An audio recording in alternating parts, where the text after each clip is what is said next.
you have to do a little homework.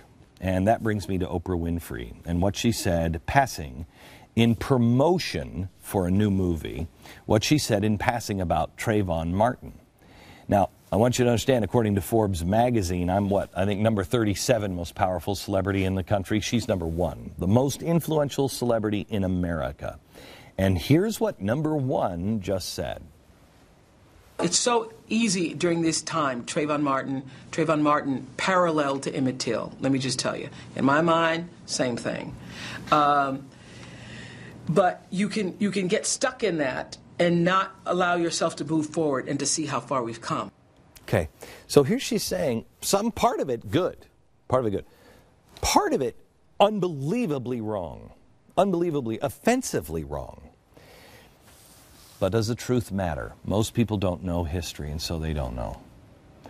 Oprah Winfrey would get pummeled from the press for this statement if she wasn't Oprah Winfrey and she wasn't on the left.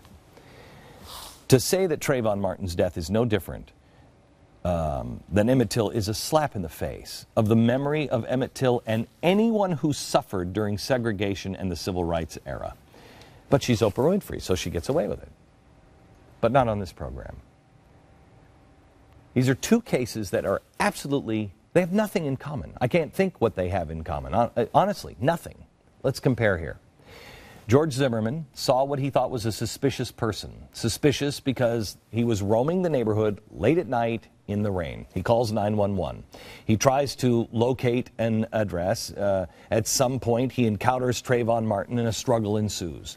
Zimmerman suffered a broken nose and multiple head injuries during the altercation. Remember, this was held from the public for, I think, 3 days. ABC finally released the picture of him coming in. He's got bangs on his head and a broken nose. Zimmerman claims Trayvon told him he would die tonight. He goes for the gun. Zimmerman shoots Trayvon in what he claims was self-defense. Nobody was there except these two, so we don't really know. But Zimmerman immediately calls 911 and reports what happened. Again, you see any similarity yet? Still on the first case with Zimmerman. He wasn't initially charged with a crime, but because all of the available evidence at the time suggested that he acted in self-defense. But everybody gets all upset, and so let's go and take it to trial. During the trial, both the prosecution and the defense, both say race played no role in this. Help me out, Oprah. Race played no role. Zimmerman is acquitted of the charges by a jury of his peers because the juries agreed no evidence to suggest that Zimmerman acted with malice or intent to kill Trayvon Martin. Now, that's the one she says is exactly the same, to me, one and the same, with the Emmett Till case. I had to brush up on the Emmett Till case. I remembered this morning vaguely on the radio. I remember that it involved, I thought it was a gas station, but it was a supermarket. I brushed up. Let me tell you the story of Emmett Till. He's 14 years old. He's an African-American boy. He's from Chicago. It's 1955. He goes to Mississippi to visit relatives. Well, he's bragging because Chicago is very different at the time than the South is. His mom warns him, you be careful when you're down there. It's not Chicago. She even tells him that a week before his trip, that a black man was shot dead in front of a courthouse not far from where he was going. The killers were acquitted. Why? Because of racism. She says, be careful. Well, he and his relatives and friends head over to a grocery store when he arrives. It's a small mom and pop place, 7:30 at night. It's run by a 24-year-old former soldier who's away in Texas. His 21-year-old wife, Carolyn, is running the store. Well, Emmett is standing outside, and he pulls out a picture of a white girl and brags to relatives and some friends there, and they're all young, that he had sex with her. Well, his friends don't buy it. Down south, whites and blacks don't even shake hands, let alone have sex. And they don't believe it. And he says, I'm telling you. Well, they say, you prove it. And he's like, how am I going to prove it? You go in and flirt with her behind the counter. Well, he does it because, again, he's from Chicago. He goes in, he buys some gum, and then when he puts the gum down, she grabs the gum and the money, and he takes his hand and puts it on hers. First thing in the South you don't do. And then he looks at her and says, how about a date? In Chicago, in 1955, maybe not a big deal. In Mississippi, that sort of contact all the way around was off limits. And the people, his friends and relatives, who are all young, they're all getting nervous for him outside. But he didn't stop. He then reached for her waist and said, you know, I've been with a white girl before. She pushes him away. Feeling he's proved himself, he then leaves the store. But when Carolyn's husband, Roy, returns home and hears what happens, a friend joins him to track down Emmett and knocks on the door where he is staying. Now, does this sound so far at all like the Zimmerman case? At all? Doesn't to me.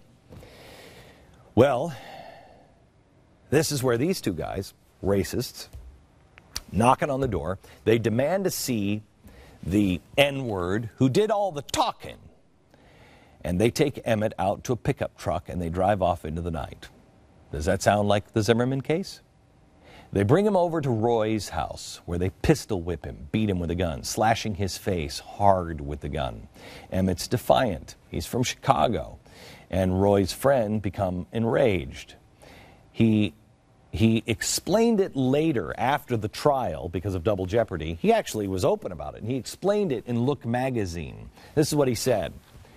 I never heard an N-word in my life. I like N-words in their place. I know how to work them. But I just decided it was time that a few got put on notice. As long as I live and I can do anything about it, N-words are going to stay in their place. That's what he said. Emmett doesn't have any idea what he's dealing with because he's never seen it before. He's never seen deep-seated hatred like this in the South. He remains defiant. He starts to brag about having sex with white women, further enraging the men. I stood there in that shed and listened, where is it? And listened to that N-word throw that poison at me. And I just made up my mind. Chicago boy, I'm tired of sending your kind down here to stir up trouble.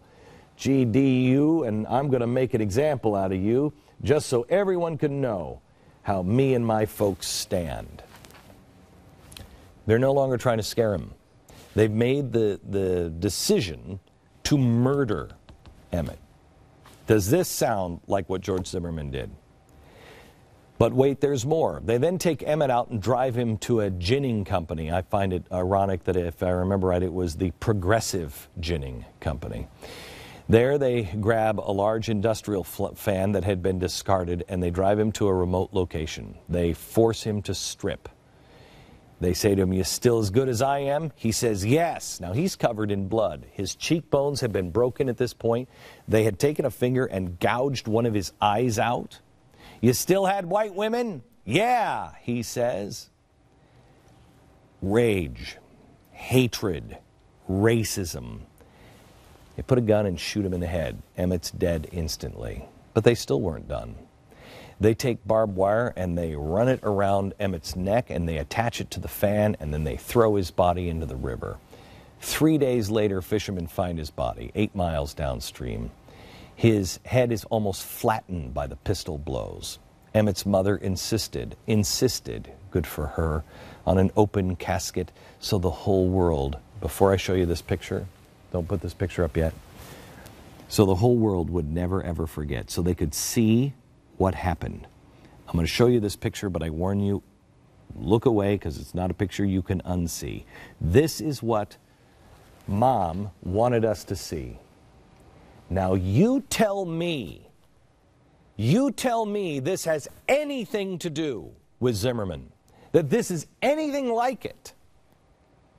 This picture, thank God, spread nationwide in the media, and the public was outraged everywhere except in Mississippi. Both men were acquitted of the crime by a jury of their peers, and because of double jeopardy, the men bragged about their murder in Look magazine. Really? Help me out, Oprah. How are these stories like each other at all? At all. It's offensive. And I would go as far as calling it evil to compare these two events. One is blatant racism and pure hatred and evil. The other had nothing to do with race and was tragic all the way around. Let me tell you something. We have people who are playing on race right now, and we can't be part of that. We just have to teach our children, because we're not going to change the world. We're going to teach our children, we're going to change our children. I don't think the Zimmerman thing had malice involved. I think it was stupid. I think he was stupid. Zimmerman was stupid for going. But it's not the same as torturing and executing a 14-year-old and then bragging about it. And it's a disgrace. It diminishes what African Americans suffered through. It's offensive. It's wrong. Right or wrong. The truth matters. Don't fall into the trap of playing this game. And this is what we get from the most trusted and the biggest celebrity in America. By the way, one of the most compelling tellings of this story will be found in this book. How ironic that one of the best tellings of this story that is currently out on the market is told by a guy who they're also calling a racist right now.